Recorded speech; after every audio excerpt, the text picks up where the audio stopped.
Ang Ginoo mas gamhanan gyud kaysa tao. Tuo mo dili.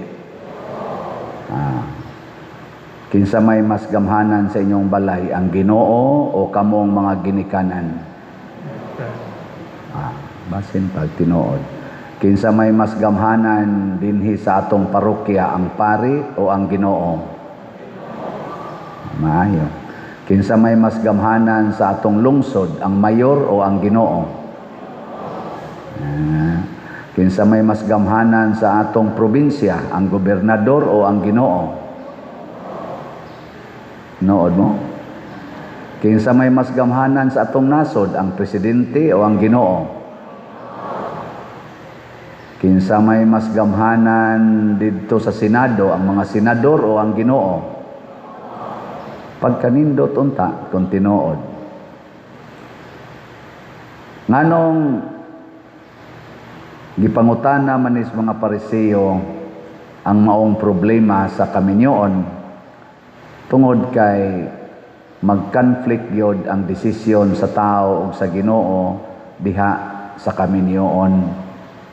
Kaya ang Ginoo manggod, ang gusto niya, basta iya ganing gihiusa, din agyod buwagon sa tao. Pero pag hiusa sa Dios sa tao o kinsay iyang gihiusa, dili man sad kuhaon sa Ginoo ang mga kahuyangan, ang mga kasakitan o ang mga kapakyasan. Magpadayon man mo na kung ang imong nahimong bana o nahimong asawa, nahimong kaguol o kasakit nimo, mao na makaingon jud ka nga ngano magantos man ko ani na pa may daghan. Nilingiyay mong tupad na wa ka nagantos ron. Na wa ka nagantos. Mao na nga tibuok kalibutan karon ang Pilipinas na lang kunoy why divorce law or bill. Pero ngatong divorce bill naa na sa Senate, approve na sa Congress para divorce. Sooner or later ma-implement sana. Kita na lang kuno sa Pilipinas ang wa kuno ingon ana sa mga 190 kapin ka mga nasod matingalis tibuok kalibutan, kita na lay why divorce law. Kuyaw no. So gisupak na ang sugo sa Ginoo nga unsay iyang gihiusa dili bulagon. May nangutanan ako, Pader, kanon lawyer man ka, nganong motugot man lagi ang simbahan anang annulment? Dili na annulment ang ato yung stricto nga term anang atong gibuhat nga ma-dissolve ang kasal. Ang tawag ana declaration of nullity. Dili annulment, declaration of nullity. Gideclare sa simbahan nga gikan sa sinugdanan wa gyoy kasal nga nahimo tungod kay dunay pagluib. Mo nang ingon si Kristo diri, busa sultihan ko kamo nga bisag kinsa nga mobulag sa iyang asawa, iapil lang sa nato ang bana nga wala magluib kaniya. Kaning pagluib kana bang do na kay gitago ba?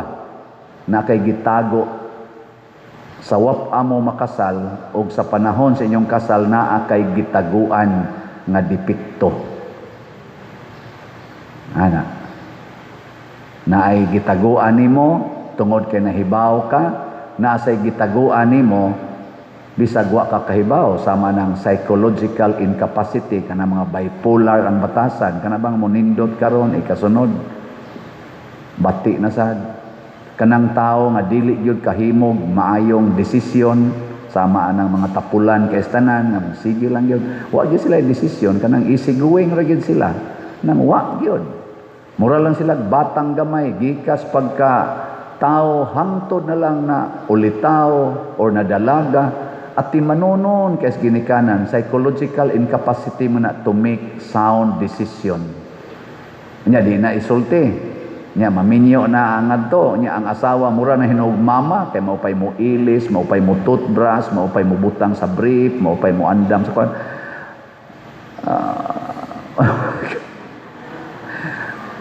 Paili na lang declaration of nullity. Kaya kinahanglan man gid unta matured ang tao nga ni kuan. Do na gid siya gitawag ba og sound kaning use of free will kanang imong kabubuton. So mo na ato sama sa anang impotent ay nahibaw na gud ang lalaki nga impotent siya na di siya kahimo og sexual act in a normal human way. Nya wa niya gisulti sa iyang uyab hangtod na minyo sila, pagka minyo na uy buhi pa ka pero patay naman eh. And subject na sa kuan declaration of nullity, nagluib ka. Sama sa babae na aday siya'y anak nya iyang gipatuo nga wa siya'y anak, nakit-an sa iyang uyab na bata, ingon siya ako ning pag-umangkon mo tong gipangasawa siya nya pag abot na sa panahon nga naminyo na sila, nabutyag ang kamatuoran nga iya detong anak, pwedeng pailan og declaration of nullity kay naay gitawag og deceit, pangilad. Mga inana ba sama sa danang ilad ba pranang pagluib sama anang ang laki nabuntis ang babae nya gitiunan og pusil sa ginikanan, bantay ka dong di gini mo pangasawo ni akong anak, bawag yung kag unsa mahitabo nimo 5,000 ra ka buanga ka ana nya malditohon gyud ang mga ginikanan. Ang laki mapugos og pangasawa nya inig-abot na dito simbahan, inigingos pare mianhi ba ikaw sa imong kaugalingong kabubuton, ingon siya o padre nangilad to, nagluib to, kana pwede na siya i-declare of declaration of nullity kay nagpakaaron ingnon siya, nagluib siya sa simbahan, nagluib siya sa iyang spouse, napugos dito siya ay para sa daning pagkapari pare ba mangilad sad mi sa obispo na aday may anak nandaan nya di man na allowed nga maka paanak kag babae nya magpari ka, di man na pwede nya wa masakpi. Nano sa kang wa masakpi no? Maing pagkatago og madiskubrihan tatag ditso bisag gihiusa na sa Dios ang pari og ang simbahan, ang katawhan. Kay naminyo masad mi sa simbahan. Kakuha na mo. Sige, lingi ako na imong tupad na wa ka nagluib. Wa mo nagluib sa atong parokya. Naamoy 200 diha. Wa. Wa? Oy, kapurdoy din ninyo. Ngano man nga ang Ginoo di man siya mosugot tungod kay ang tumong manggos Ginoo inighiusa niya sa tao nga mahimutang image sa paghiusas Ginoo ngan hinato. Matud pas unang pagbasa karon gipangasawa sa Ginoo ang Israel. Ang Israel mura kunog bata nga natawo nga gilabay lang nga na duhig sa dugo o kahugawan. Nya nakit-as Ginoo dito nga way ni atiman, iyang gipadako nya sa dihang nadalaga na nindot tan-awon iyang lawas, gisuluban siya mga maanindot nga mga sapot, dayan-dayan nga bulawan o gihimo siyang murag rayna purti nagyong gwapaha ang naghimo ato ang Ginoo. So ang naghatag og kinabuhi aron di mamatay ang tao, ang Ginoo. Ang nagpahimos tao nga nindot tan-awon, matahom unya mulambo siyang kinabuhi, ang Ginoo. Ana. Dili mo nindot ang atong kinabuhi basta mahimuwag tas Ginoo. So kung dunay kabubuton ang Ginoo nga gihiusa nata, ayaw gid nag-usba. Panalitan kaning ato mga elected official sa gobyerno, gitawag ba yan na natog sacred right ang pagbutar sacred. Kita ba? Decision ko na. Unya, the voice of the people is the voice of God. Pasabot kanang sa Latin, vox populi, vox Dei. Pasabot og kinsay gibutaran sa daghan, mao gina siyay gipili sa Ginoo. Karon kay naa may mangilad kanang subornuhan ang tao para sila mudaog or subornuhan ang kumilik para usbon ang tali didto. Mo na nay gitawag og pagluib. Pwede na nato sila taktakon. Mo ni karon nga naay impeachment kay giakyos nga nagluib ang atong Vice Presidente sa sagradong katungdanan o kaakuhan nga gihatag sa Ginoo kaniya isip sekretary sa DepEd o isip Vice Presidente. Ang pangutana, ang Ginoo ba'y gasugo ana o ang yawa? Anang impeachment ba? Unsaon pag-ila nga ang Ginoo mo'y nagsugo, unsaon sad pag-ila nga ang yawa mo'y gasugo. Simple kayo, ibalik sa sinugdanan. Matud pa ni Hesus diri sa atong ebanghelyo, apan dili kini mao sa sinugdanan. Ibalik sa sinugdanan. Kinsa may nagpili sa Vice Presidente? Ang 32 million, konsultaha ang 32 million. Kanara. Dili ang muhukom, kining ni ang pilalang kasenador ang muhukom. 16 ra kasenador ang muhukom. 255 ra ka mga congressmen ang muhukom. Kinahanglan ang muhukom kadtong 32 million. Maotoy pangutan-a. Or in short, ang tibuok katawhan sa Pilipinas. Kung ang majority moingon i-condemn siya tungod aning maong mga sala, o di taktakon ang Vice Presidente or ang presidente ba or kinsay atong gustong taktakon sa mga elected officials, ibalik nato sa sinugdanan. Mausad na ang lalaki o babae, ibalik sa inyong pagkasal. Mo na ang susihon sa simbahan, inig himo natos declaration of nullity, mubalik ta sa sinugdanan katong uyab pa mo before and during marriage. Unsa may nahitabo ani. Diha na to mahukman. Pero karon lahi man. Sila-sila raman diha ang senador o ang congressman mo ay maghukom aron mataktak. Mao na nga o na kay political bias, sama na rong dihang pang-akyos nila na politically biased yun, na kining ilang gibuhat rong impeachment. Kuan ra gini, bunga ra gini sa pamulitika, luoy kaayo ang atong nasod. Tiaw mo kana, ni gasto na ron silang mga 350 million, tungod lang anang impeachment.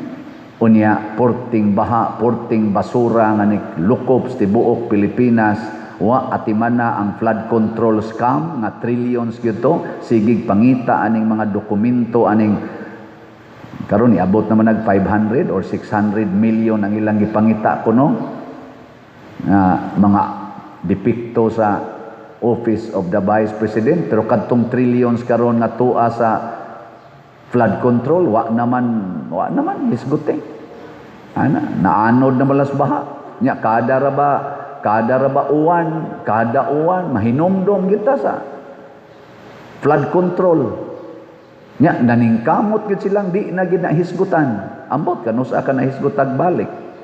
Naay mga ngan nga na-involve ato nga gitistiguhan sa mga 18 Marines, ang 18 Marines gipailag daghan kay kaso hangtod na nibali gid ang upat.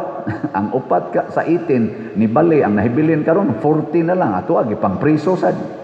Ang mga nitistigo hinoon kinsay gipang tagaan aning mga dagko kayong mga kwartang gisud og malita mao na hinoon roy tuas presuhan. Ang mga ngan nga ilang gihisgutan wa hinoon imbestigaha og presuha.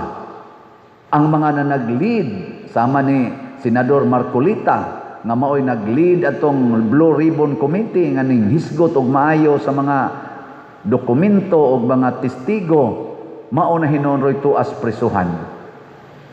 Pero ang gipanghisgutan nilang Senador Marcolita og sa mga testigong ilang gipangdala, mao na hinuonroy mo impeach sa Vice Presidente.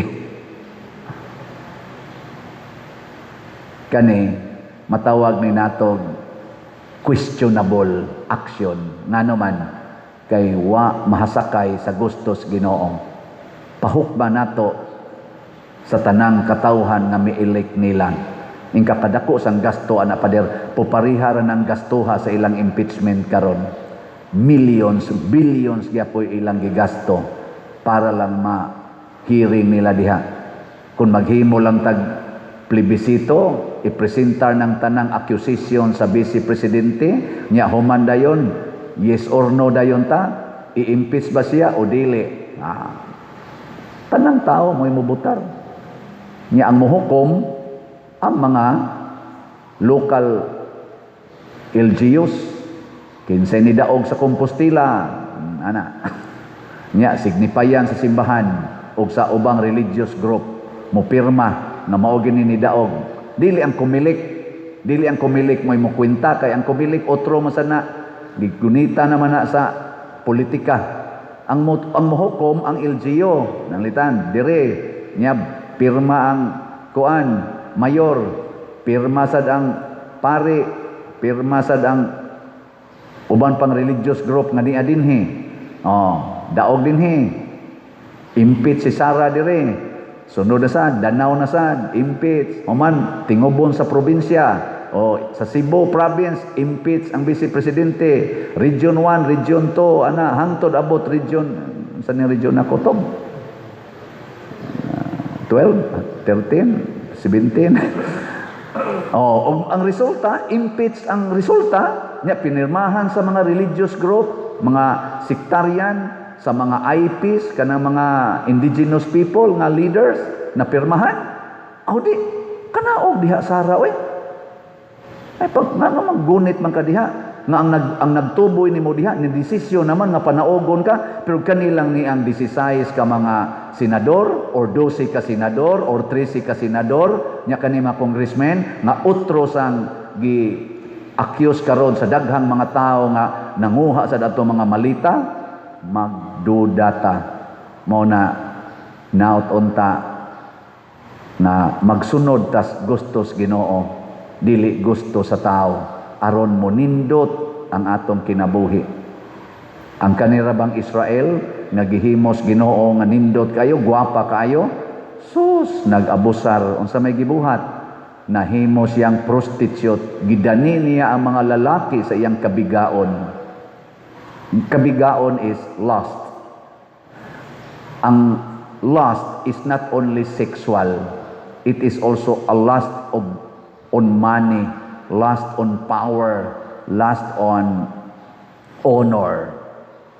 Kana bang imo bang gusto kang magtagbaw sa imong kwarta, sa imong sexuality, sa imong honor? Lust gyapon na siya. Mao na karon ang Pilipinas na may daghang kwarta, ang ato intawong mga leader sa gobyerno o sa simbahan gustong magtagbaw. Last na lang lingi si mong tupad, tagbaw na ka. Bahini sa kaang atong parokya. So unsa maroy atong himuon para munindot ang atong relasyon? Antos unta ta sama ni San Maximiliano, mo volunteer unta ta nga kitay mo antos aron munindot ang kinabuhi sa atong isig katao. Panindoton ba nato ang kinabuhi sa atong parokya o dili? Tulo ra gyud kabutang ang inyo rong hinumduman. Palit mog slot tag 100 kaning atong kipi SBP nya ikaduha palit mo raffle tickets tag 200 ni madto ra ba de Coros Asturias rong hapon na mo. Doon na ba yung mga pari akong gibaligyaan sa atong slot na malitsad, di noon daghan, so pwede na sila mga matay pari go no. Kuhaan nila ilang kolekta para ipalit. Congratulations. Ambot, daghan pa bakang pari mo palit, no? Mura wapay nigimo kayo. Unya, ikatulo, nga inyong buhaton, support mo sa atong project na Columbari, kaning sa among cooperative.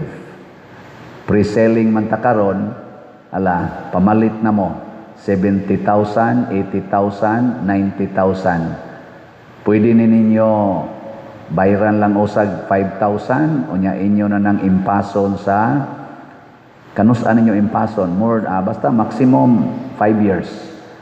Makatabang ni aron mapanindot ang atong mga butanganan sa atong mga mahal sa kinabuhi nga mipanaw na ang ilang remains. Kay usama ni kadako nga building, 6-story with roof deck, with elevator, nya maayong pagkapahiluna, kana. Nya dili na mo makakita nining maong presyo ha. Nya maka-accommodate ang atong kada unit sa Columbari, maka-accommodate og unom ka kanang og inyong ipaabo, unom ka urns ang pwede. Nya kung bukog, duha ka sets.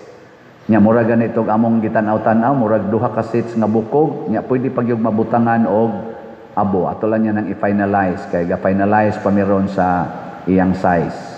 Pero at least usa ka bukog, tulo ka urns. Siguro na gid na nga mo'y ma-accommodate niya. Nganong ako maning gisgutan kay mao ni ang atong pagpanindot sa atong relasyon. Kamo sang mga gustong mo invest na amoy mga sobrang kwarta diha nga wa gamita nga 70,000, 80,000, 90,000 or more, may pag-inyo nang ipalit karon. Kay ini kahuman ani, ma-times 2, usahay ma-times 3 ang presyo ani. Mga 2 or 3 years from now, ma-times 2, ma-times 3 ang presyo ani. So kung naamoy tawag na tog idle, naamoy mga time deposits, naamoy mga gamitang kwarta, ipalit na lang ninyo aning units karon kay ga pre-selling pata. Makatabang kayo ni nato, mo income sad mo, nya kamo sang gustong mamaligya nga mo income sad, nasad mo gamayng incentives, 1,000 kada unit nga inyong mabaligya. So makabaligya mo usa ka tawo, 5 iyang kwaon, ana mo 5,000. Og ang kiyang kwaon 100, ana nasad mo 100,000. Ba puhunan o gamayng lakaw-lakaw. Karon sa pre-selling. Makapanindot ba ni sa atong simbahan? Yes. Kaya ang objective sa among cooperative kaning sub-Pilisco, mao gyud ang pagtabang sa simbahan in general, parokya, diocese, o ang pagtabang sa katawhan. Commitment ni namo. Ako mo'y chairman pagkakaroon sa board, commitment ni sa cooperative. Tuo ta pagbuot nis Ginoo.